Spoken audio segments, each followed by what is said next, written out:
Vamos abrir as nossas Bíblias no livro do Apocalipse, capítulo de número 3. Apocalipse 3, a partir do versículo de número 7. Apocalipse 3, a partir do versículo 7. Ao anjo da igreja em Filadélfia escreve: estas coisas diz o santo, o verdadeiro, aquele que tem a chave de Davi, que abre e ninguém fecha, e que fecha e ninguém abre. Conheço as tuas obras, eis que tenho posto diante de ti uma porta aberta, a qual ninguém pode fechar, que tens pouca força, entretanto guardaste a minha palavra e não negaste o meu nome. Eis que farei que alguns dos que são da sinagoga de Satanás, desses que a si mesmos se declaram judeus e não são, mas mentem, eis que os farei vir e prostrar-se aos teus pés, e conhecer que eu te amei, porque guardaste a palavra da minha perseverança. Também eu te guardarei da hora da provação, que há de vir sobre o mundo inteiro, para experimentar os que habitam sobre a terra. Venho sem demora, conserva o que tens, para que ninguém tome a tua coroa. Ao vencedor faloei coluna no santuário do meu Deus, e daí jamais sairá. Gravarei também sobre ele o nome do meu Deus, o nome da cidade do meu Deus, a nova Jerusalém que desce do céu, vinda da parte de Deus, e o meu novo nome. Quem tem ouvidos, ouça o que o Espírito diz às igrejas. Podeis sentar.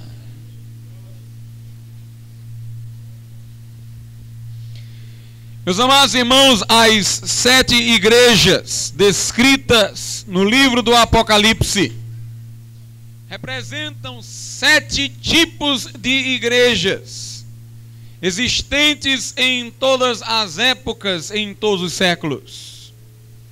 Em toda época da história da igreja, em todo período, em toda fase, nós poderemos detectar a manifestação destes 7 tipos de igrejas. Algumas delas têm poucos erros, outras estão visitadas por toda sorte de heresias. Uma delas, a de Éfeso, guarda a sã doutrina, porém falta-lhe o primeiro amor, o zelo devido à pessoa de Jesus Cristo. A igreja de Filadélfia, porém, é a igreja verdadeira. A ela Jesus não faz nenhuma repreensão de caráter doutrinário. Isso não quer dizer que os irmãos ali fossem perfeitos, mas quer dizer que aquela igreja perseguia a meta certa. Estava com os olhos voltados para o alvo devido, era guardiã da sã doutrina, e no seu zelo procurava acertar no caminho.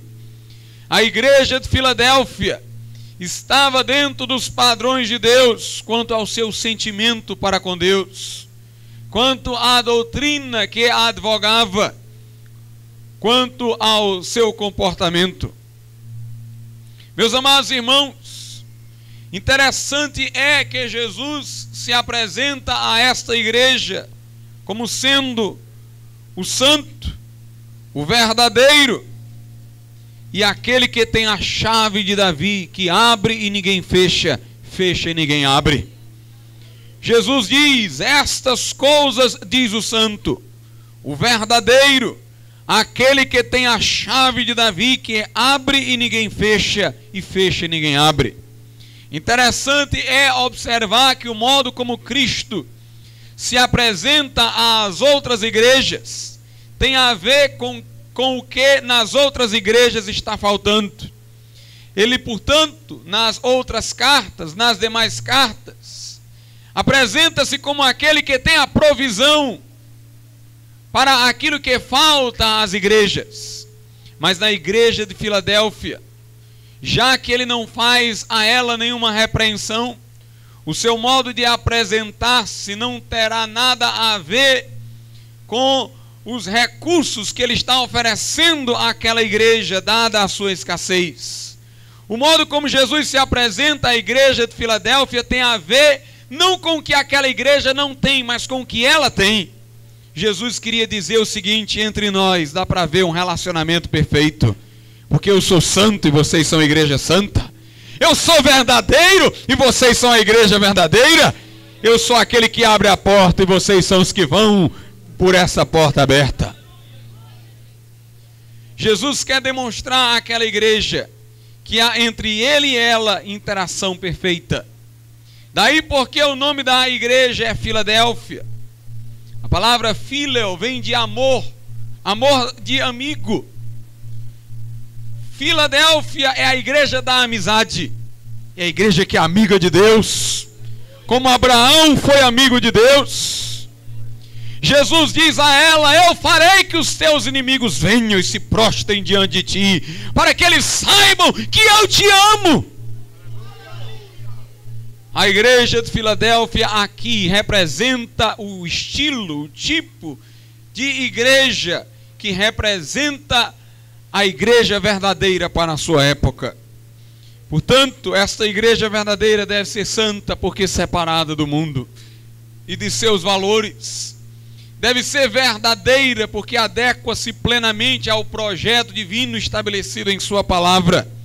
E deve ser também uma igreja missionária que se vale dessa porta aberta que Jesus colocou diante dela. Meus amados irmãos, Jesus no versículo de número 11 adverte aquela igreja para que ela não perca a sua coroa. Nós que conhecemos a Bíblia sabemos que a coroa não diz respeito à salvação e sim ao galardão. Jesus morreu na cruz para nos salvar, mas recebeu uma coroa de espinho para nos galardoar.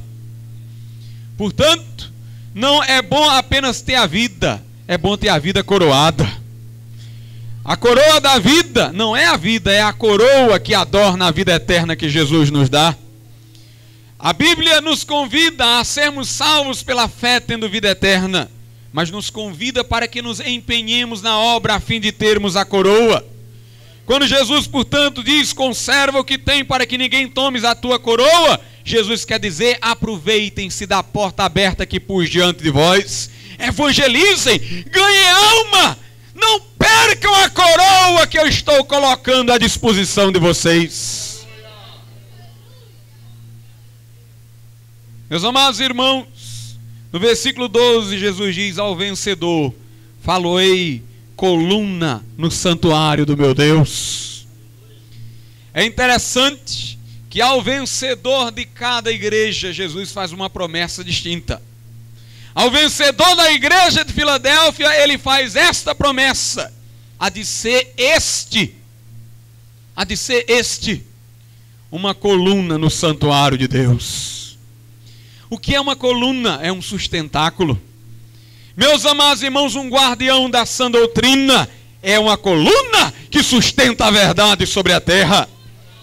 Por isso que na carta a Timóteo, Paulo chama a igreja verdadeira de coluna e baluarte da verdade. O crente tem que ser uma coluna, irmãos. Um crente da igreja de Filadélfia tem que ser uma coluna. A característica de uma coluna é que ela sustenta e que ela é irremovível. Uma coluna, irmãos, ela tem assento firme na terra. Ela é feita de concreto, ela é feita para durar, ela é feita para aguentar, ela é feita para permanecer. Meus irmãos, um crente anabatista tem que ser uma coluna.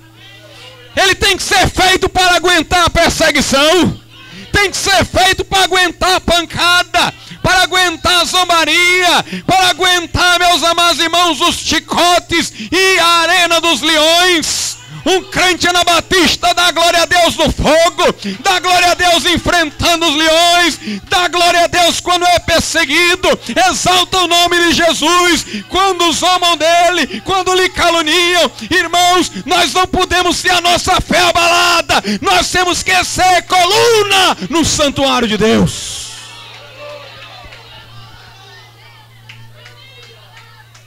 Aleluia! Existe alguma coisa de errada com a sua fé anabatista quando você por pouca coisa já quer desistir. Quando você por pouca coisa já está mancando. Meus irmãos, um crente anabatista é uma coluna. É uma rocha. Aleluia! A sua casa está assentada sobre a rocha. Vem o vendaval, vem a tempestade, ele mantém-se firme. Na universidade todo mundo é ateu, ele é crente. No colégio todo mundo zomba da Bíblia, mas ele prega a Bíblia corajosamente e proclama o verbo de Deus. Um crente anabatista nada contra a correnteza, golpeia as ondas, vai de encontro aos ventos. Um crente anabatista, irmãos, é alguém pequeno que em Cristo se torna um gigante. Farei coluna, farei coluna. Se alguém perguntar a você qual é a sua opinião sobre esta doutrina aqui, e você responder bem, eu não sei, eu acho, peraí, eu não sei, alguma coisa errada com a sua fé anabatista. Um crente anabatista não vacila naquilo que diz crer. Ele sabe que tem raiz na palavra de Deus.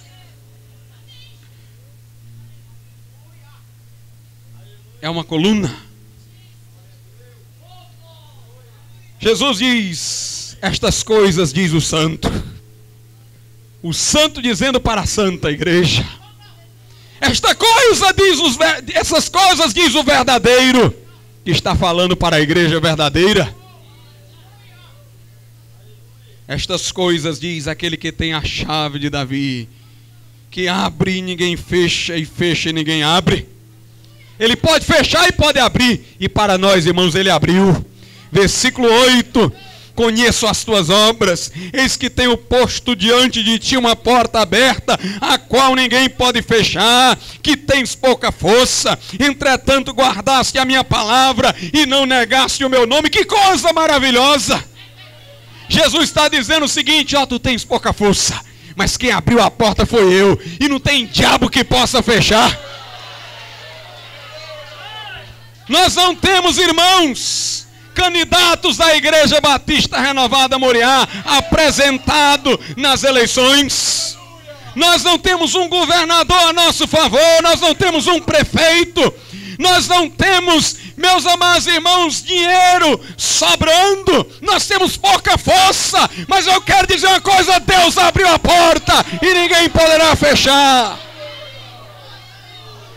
Onde a Igreja Batista Renovada Moriá tem chegado, a perseguição tem se levantado, os adversários têm se ajuntado, não apenas entre os infiéis, mas até entre aqueles que se dizem cristãos. A perseguição tem sido grande, irmãos, têm derramado lágrimas nas noites, irmãos, por causa das ofensas que têm recebido. Mas eu quero dizer uma coisa, o diabo não pode fechar essa porta.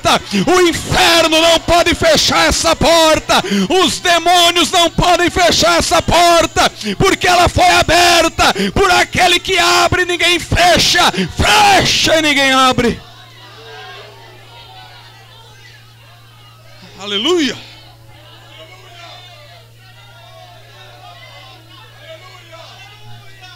Louvado seja Deus. Eis que eu pus diante de ti uma porta aberta. Meus irmãos, a igreja de Filadélfia é uma igreja de portas abertas. Igreja Batista Renovada Moriá, sejamos uma igreja de portas abertas. Uma igreja de portas abertas, irmãos, é uma igreja de grupos familiares.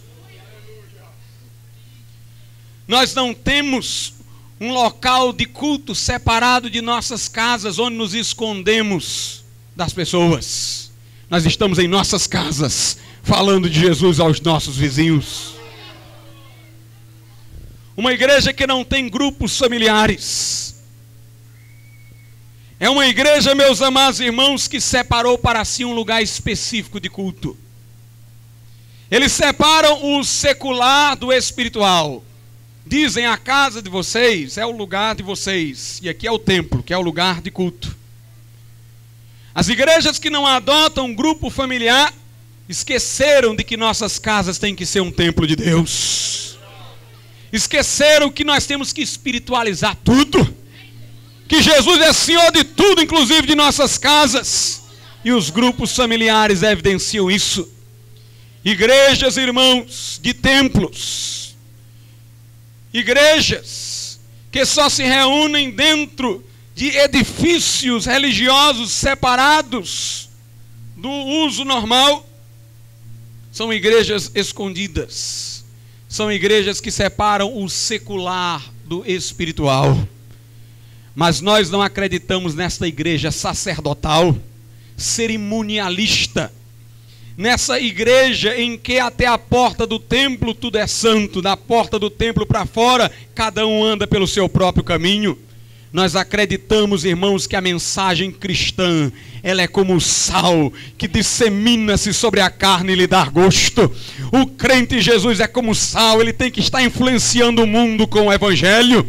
E, meus amados irmãos, não basta que apenas preguemos o evangelho no nosso trabalho, no nosso colégio, para os nossos vizinhos. É preciso que a estrutura da igreja torne evidente que ela é uma igreja que está com as portas abertas. É preciso que a estrutura da igreja evidencie que nós acreditamos que Jesus é Senhor, não apenas de nossas vidas enquanto estamos no edifício religioso, mas Ele é Senhor de tudo que temos e que somos. É preciso que a estrutura da igreja evidencie que, meus amados irmãos, ela é uma igreja que leva a santidade para todos os momentos de sua existência. Por isso nós precisamos de grupos familiares. Tirem os grupos familiares da Igreja Batista Renovada Moriá e nós seremos a igreja do templo, uma igreja sacerdotal, cerimonialista, sacramental, fechada. Eu poderia até aqui dizer que os irmãos evangelizassem no seu trabalho, no seu colégio, mas se não adotássemos a estrutura dos grupos familiares, esta mensagem nunca entraria em você, porque a nossa prática seria uma e o que eu estava dizendo era outra coisa. Eu não estaria levando os princípios da minha pregação às últimas consequências. Mas a característica de um anabatista é que ele é radical. Por isso que chamava os anabatistas de radicais. Os protestantes muitas vezes eram incoerentes. Eles pegavam determinados princípios, aplicavam para uma situação, mas em outra situação eles diziam: não vamos aplicar aqui, porque as consequências são dificílimas de ser encaradas. Mas o anabatista, irmãos, uma vez que crê que uma coisa é de Deus, ele leva as últimas consequências. Ele só precisa saber se é de Deus ou não é. Se ele souber que é de Deus, ele fica apaixonado pela verdade. E nós acreditamos que os princípios que regem a nossa pregação devem se materializar na estrutura da igreja. Uma igreja verdadeira é uma igreja com grupos familiares. É uma igreja onde os irmãos se reúnem nas casas, evangelizando os seus vizinhos. A pessoa entra lá e diz: como é que vocês estão fazendo essa reunião aqui? Aqui não é nem um templo. Aí o crente diz para nós: tudo é templo, é lugar onde Deus habita, onde Deus se faz presente. É no grupo familiar onde fica descaracterizado o sistema sacerdotal, porque ali todos são sacerdotes. Ali não precisa de uma tiara de papa na cabeça, ali não precisa de uma batina de padre, não precisa do paletó do pastor. Ali todo crente, na sua simplicidade, é um ministro de Deus, um embaixador do reino, e tem algo para dizer da parte do Senhor. Uma igreja sem grupos familiares é uma igreja que estruturalmente não está sendo sal. Porque a sua estrutura é uma estrutura de ocultamento. Ela se esconde. Pode ser até que os crentes estejam falando de Jesus nos seus trabalhos, mas falando da estrutura da igreja, ela está oculta.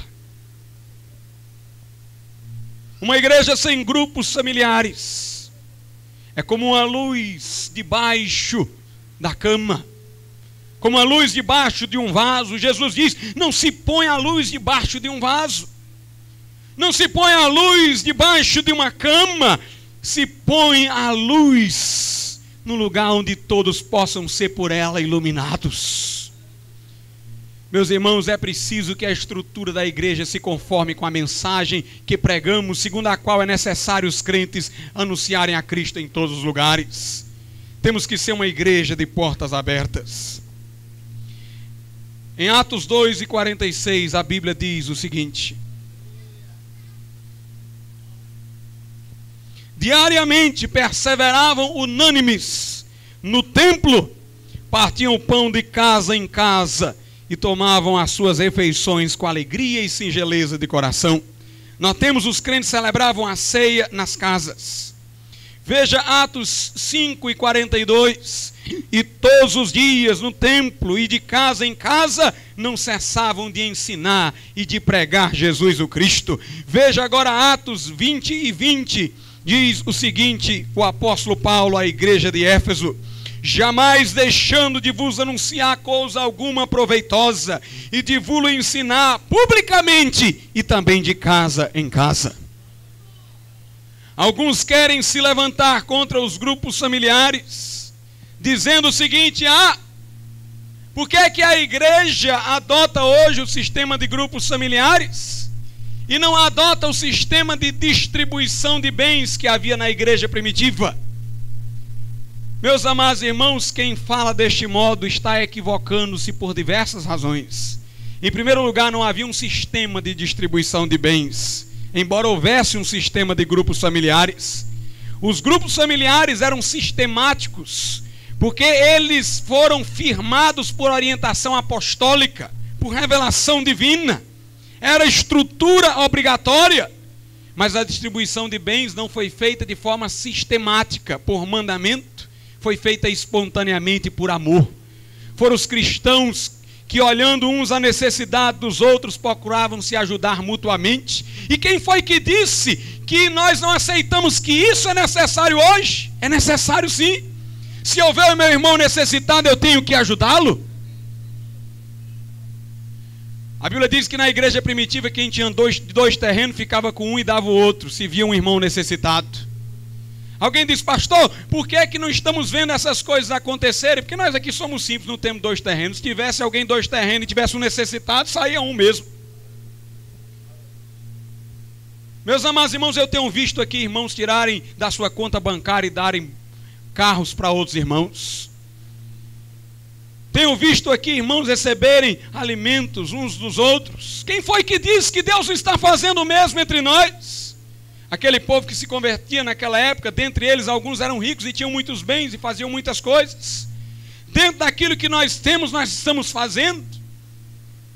E portanto, não é para ser cobrada a distribuição de bens, é para ser vivida através do amor. Mas os grupos familiares são da estrutura da igreja. Em segundo lugar, alguns dizem: os cristãos na igreja primitiva, eles iam para os lares fazer reuniões por causa da perseguição. Quem disse isso, irmãos? Quem sou eu para atribuir sentido aos relatos bíblicos que na Bíblia não estão? A Bíblia não diz que essa era a razão. Se a Bíblia dissesse, eu aceitava, mas porque você está dizendo, eu não vou aceitar. Eu aceito o que está escrito na palavra de Deus.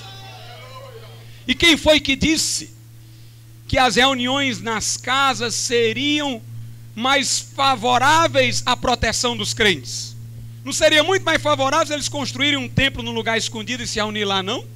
Era mais difícil ser perseguido num templo construído em local não designado do que na casa deles, onde todo mundo sabia onde era.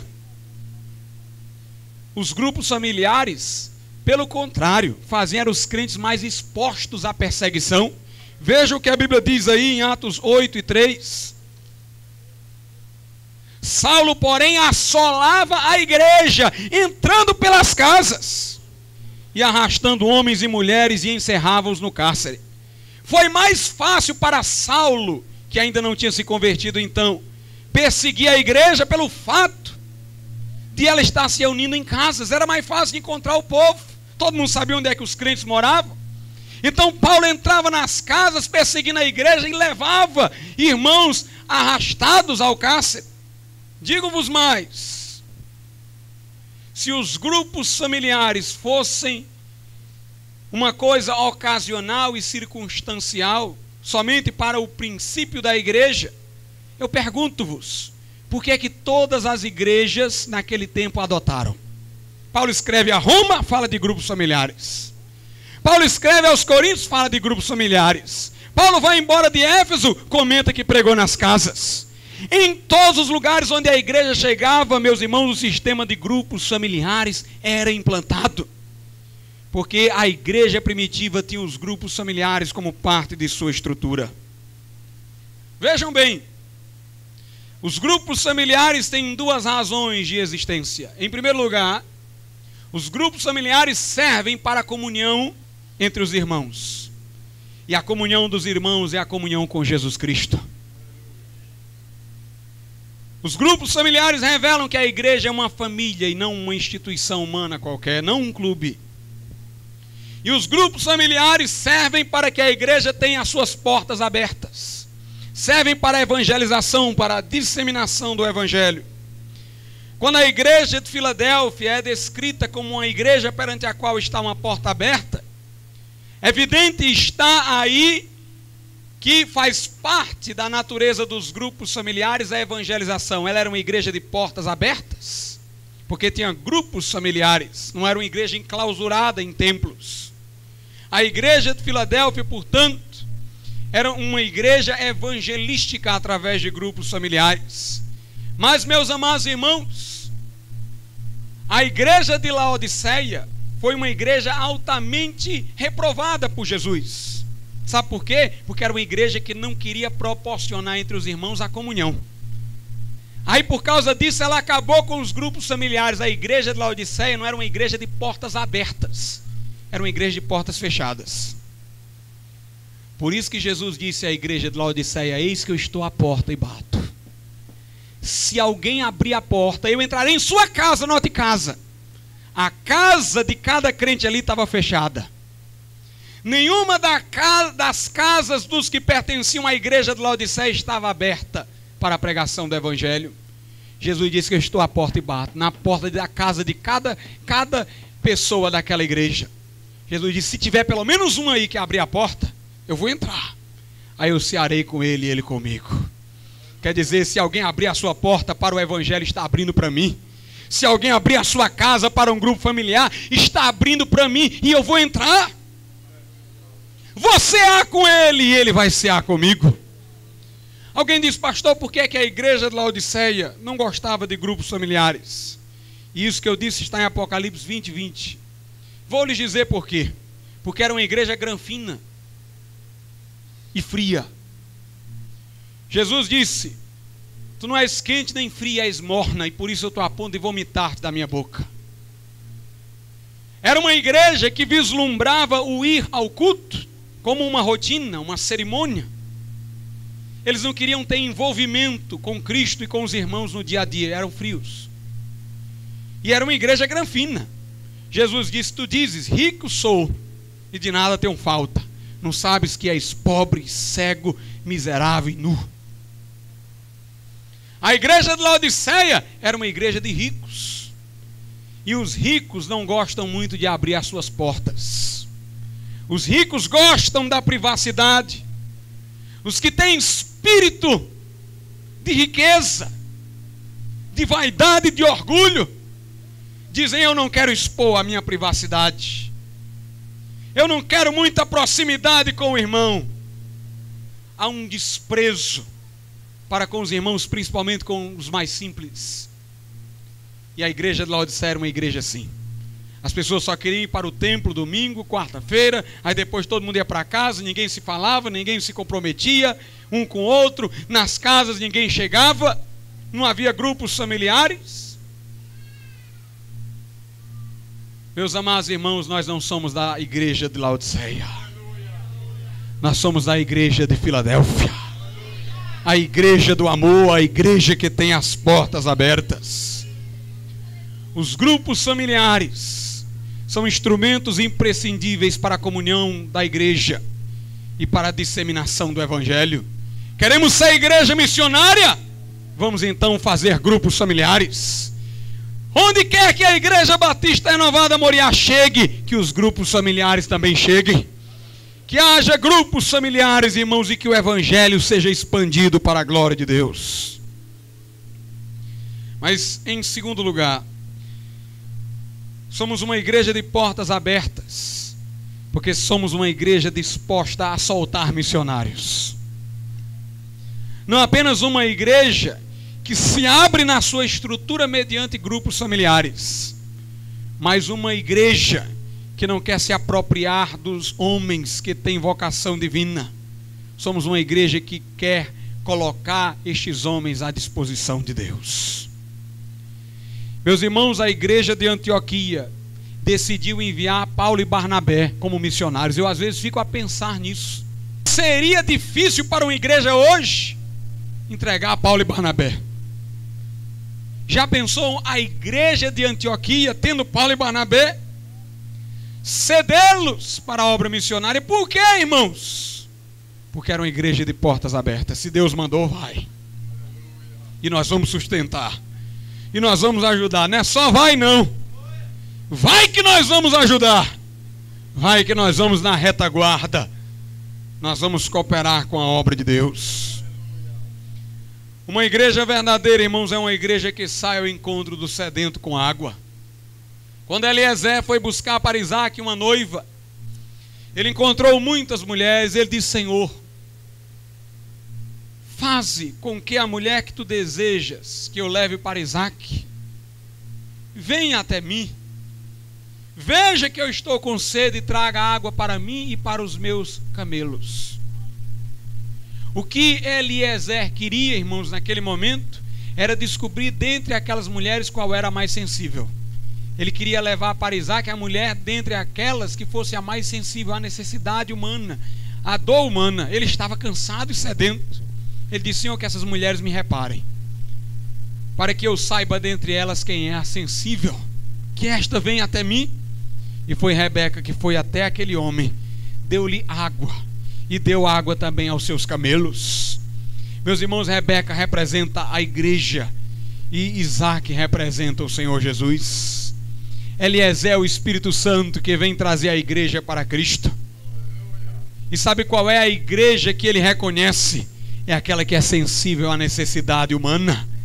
Ele reconhece como igreja, dentre as várias que estão aí, aquela que sai com água ao encontro do sedento, aquela que dá água espiritual, aquele que tem fome e sede de salvação. Meus amados irmãos, temos que ser uma igreja sensível.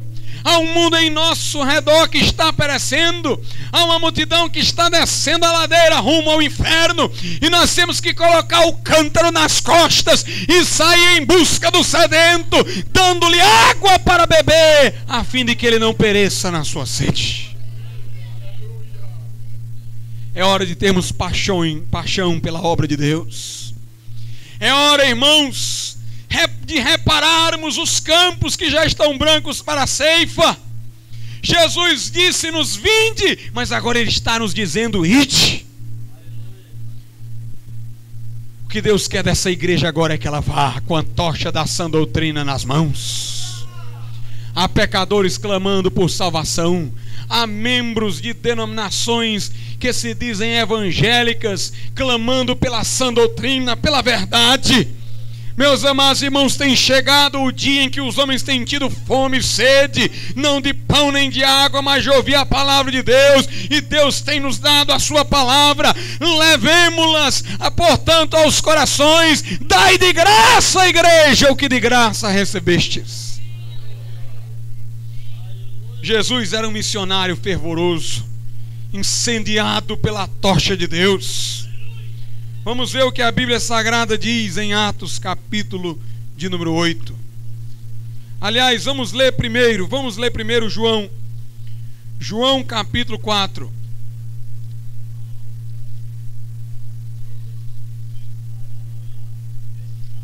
João capítulo de número 4, do versículo 31 ao versículo 36.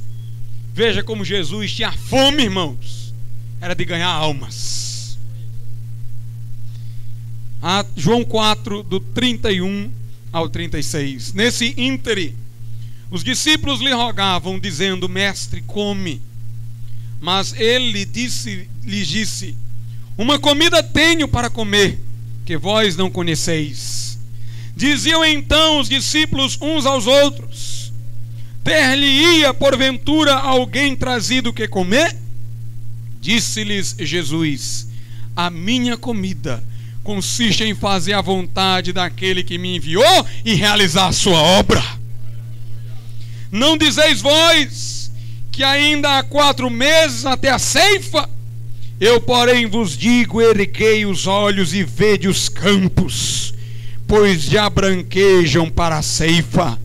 O ceifeiro recebe desde já a recompensa e entesoura o seu fruto para a vida eterna. E dessarte se alegram tanto o semeador como o ceifeiro. Meus amados irmãos, Jesus disse: eu tenho fome, mas é de realizar a obra de Deus. E vocês, o que é que vocês estão esperando? Levantem os olhos, vejam aí, os campos já estão brancos para a ceifa. Não faltam 4 meses não, já está na hora. Tem muita gente, irmãos, que fica dizendo: eu vou, hoje não, mas amanhã, estou me preparando, estou indo, e nunca vai. Os 4 meses nunca terminam. Meus irmãos, não tem mais 4 meses não. Erguei os vossos olhos e vede, igreja, os campos estão brancos para a ceifa. A igreja primitiva ficou encurralada em Jerusalém, não queria sair de lá. Estava havendo um grande avivamento lá e ninguém queria ir embora para pregar o evangelho em outros lugares. Todo mundo queria ficar usufruindo das bênçãos lá. Aí veio a perseguição, que é descrita em Atos 8, e no versículo 4 diz que os dispersos, os que foram espalhados pela perseguição, saíram pregando a palavra por toda parte. Quando aqueles irmãos quiseram ficar em Jerusalém, não é porque eles tinham medo de pregar, não. Não é porque eles não tinham fervor para pregar, não. Em Jerusalém eles só falavam de Jesus. É porque o avivamento estava uma bênção, ninguém queria sair de lá. E Jesus precisou dar um empurrão. Mas quando eles saíram de Jerusalém, irmãos, também não perderam tempo. A Bíblia diz: por toda parte eles falavam de Jesus. Nós gostamos da comodidade. Nós gostamos de ficar nos templos, ouvindo palavras bonitas de um pastor. Nós gostamos, irmãos, de nossas casas, do que é mais fácil. E eu não estou falando para que você seja um aventureiro, mas estou dizendo que se Jesus disser vai, vá. Ainda que você tenha que renunciar a algumas coisas. A Bíblia diz: rogai ao Senhor da seara que mande ceifeiros para a sua seara. A palavra mandar aí é a mesma palavra que foi usada por Jesus quando ele falou: em meu nome expulsareis demônios. Jesus disse: rogai ao Senhor da seara para que expulse ceifeiros, com a mesma força com que ele expulsa um demônio de um corpo. Demônio não gosta de sair do corpo humano não, irmãos. Demônio fica alojado lá e só com o poder do nome de Jesus é que ele sai. Sai aos empurrões, sai debaixo da unção de Deus. Pois eu quero dizer uma coisa: não é fácil tirar um crente da sua comodidade para ele pregar o evangelho em outros campos, não. Só um empurrão, só uma santa alfinetada, só uma expulsão.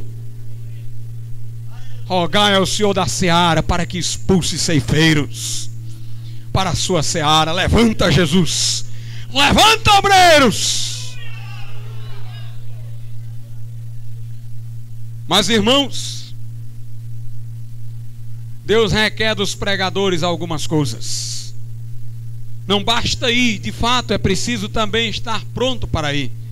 Veja o que a Bíblia diz em Romanos capítulo 1, versículo 15: por isso, quanto está em mim, estou pronto a anunciar o evangelho também a vós outros em Roma. Nós temos o que Paulo disse: eu estou pronto para ir. Eu estou pronto para pregar o evangelho. Irmão, todo crente tem que estar pronto, só esperar o chamado. É seu dever estar pronto. É seu dever ser um soldado sempre disponível, sempre preparado. Se queremos ser um exército de evangelistas, temos que ser um povo disciplinado, um povo pronto. Veja o que a Bíblia diz em Atos 28 e 31 sobre Paulo.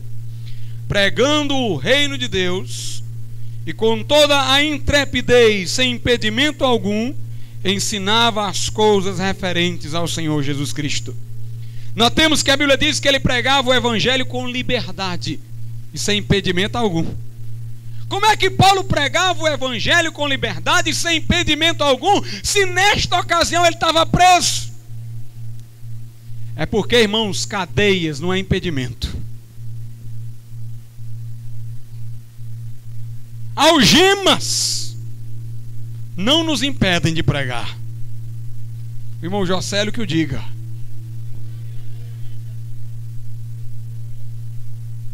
Não nos impede de pregar, irmãos.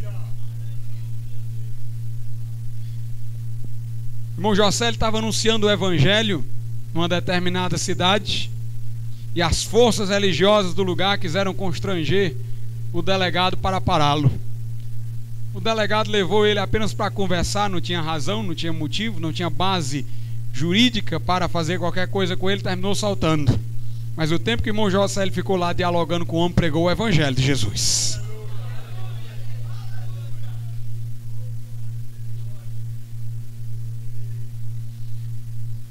Nada, meus irmãos, pode nos deter, exceto uma pedra dentro do coração. Não diga eu não vou porque eu não tenho recursos. Não diga eu não prego porque tem gente me perseguindo. Se tiver um problema, está dentro de você. O apóstolo Paulo pregava com toda a liberdade, sem impedimento algum, dentro de uma prisão domiciliar. Porque, irmãos, o coração dele é que era livre. Como é bom o homem pregar com liberdade, sem uma consciência turbada, sem um laço interior. Como é bom o homem abrir a garganta, irmãos, encher o pulmão de ar e falar de Jesus com intrepidez e coragem. Não há empecilho, não há embaraço, mas há liberdade. Para que preguemos o evangelho deste modo, é preciso, em primeiro lugar, uma consciência pura. Paulo, escrevendo a Timóteo, disse que ele se guardasse para que mantivesse a consciência pura. Porque Paulo disse a Timóteo: por falta de consciência pura, muitos naufragaram. Meus amados irmãos, um homem perturbado por sua consciência não pode pregar o evangelho com liberdade. Por isso, tenhamos uma consciência pura, tenhamos sinceridade diante de Deus e sejamos autênticos diante de Deus.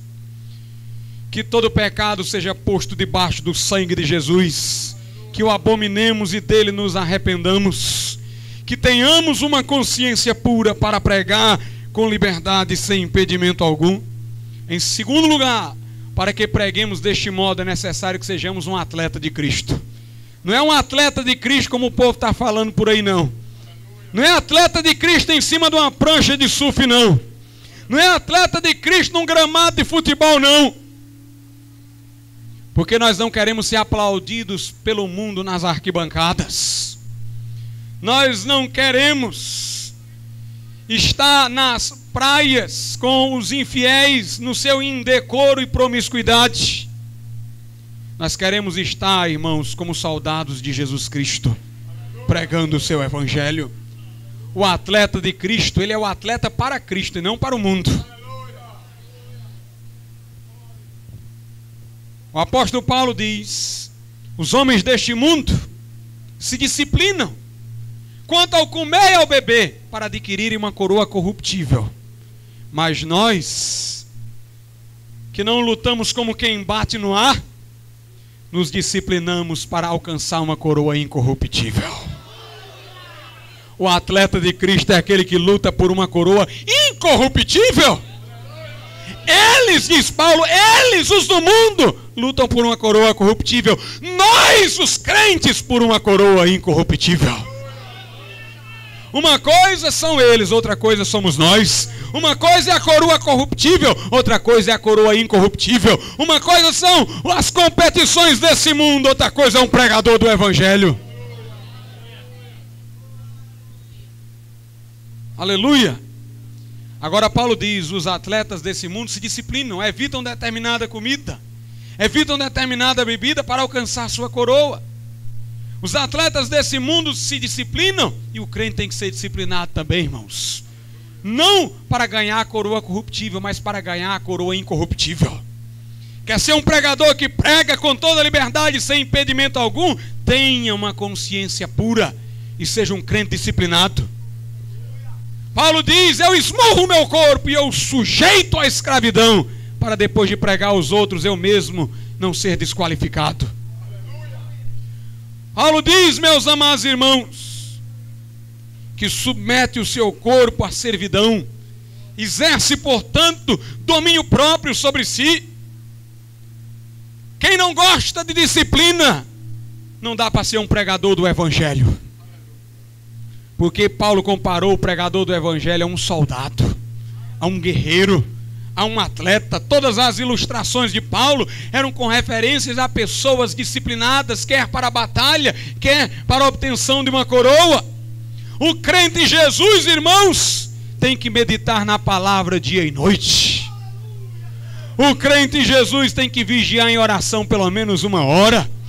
Um crente em Jesus é alguém que ora todo dia, lê a Bíblia todo dia, é alguém que pratica o jejum, é alguém que está nas vigílias.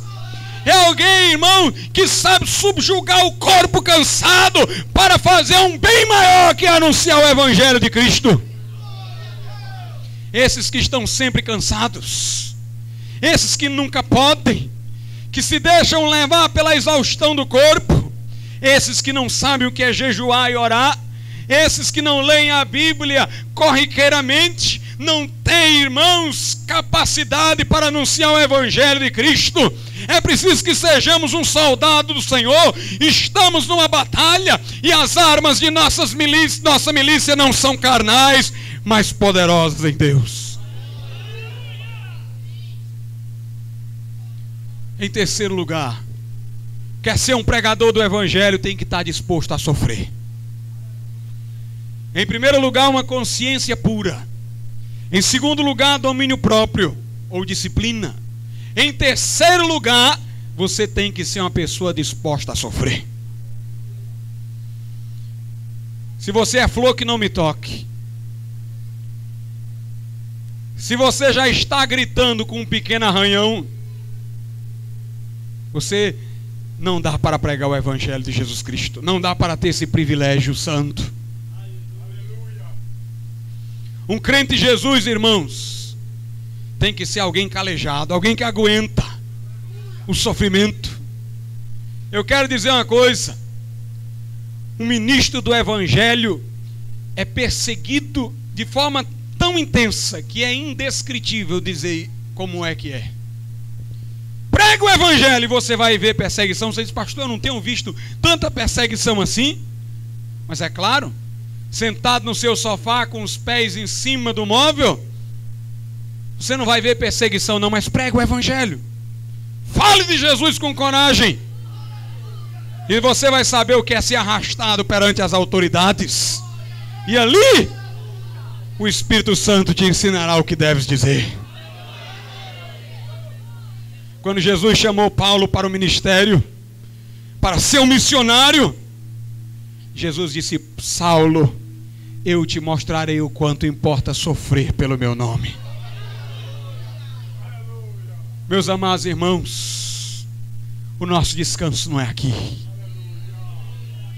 Igreja, o nosso descanso não é aqui. Irmãos, ai dos que estão sossegados em Sião e que dormem nas suas camas de marfim. Igreja do Senhor, aqui é o campo de batalha, aqui é o lugar de guerra. Não espere descanso aqui, prega o Evangelho a tempo e a fora de tempo. Não se incomode com os gigantes que vão se levantar. Toque a trombeta em Sião e as muralhas de Jericó vão cair por terra. É no céu que teremos descanso eterno e perpétuo. Aleluia. Em último lugar, quer pregar o evangelho? Ficai em Jerusalém até que do alto sejais revestidos de poder. Não vos embriagueis com vinho no qual há devassidão, mas enchei-vos do Espírito. Igreja do Senhor, aquele que nos chamou é aquele de quem não sou digno de, agachando-me, desatar a correia de suas alparcas, e é Ele que vos batiza no Espírito Santo e fogo. Esta obra não é feita no talento humano, não é feita em nossas boas ideias ou criatividade. Essa obra é feita no fogo, no fogo, no fogo do Espírito Santo de Deus. Recebereis poder ao descer sobre vós o Espírito Santo, e sereis minhas testemunhas, tanto em Jerusalém como em toda a Judeia, Samaria e até os confins da terra. E não basta ser batizado no Espírito Santo, é preciso não sair de dentro da fogueira. Fica lá, meu irmão, fica lá. Jesus acendeu o pavio, mas agora a brasa tem que subir, a chama tem que elevar-se. Não basta ficar se lembrando do passado. Eu quero ver se você está em chamas para Deus e agora. Fiquemos de pé. Louvado seja o nome do Senhor. Eu vou fazer uma oração a Deus nesse momento. E você que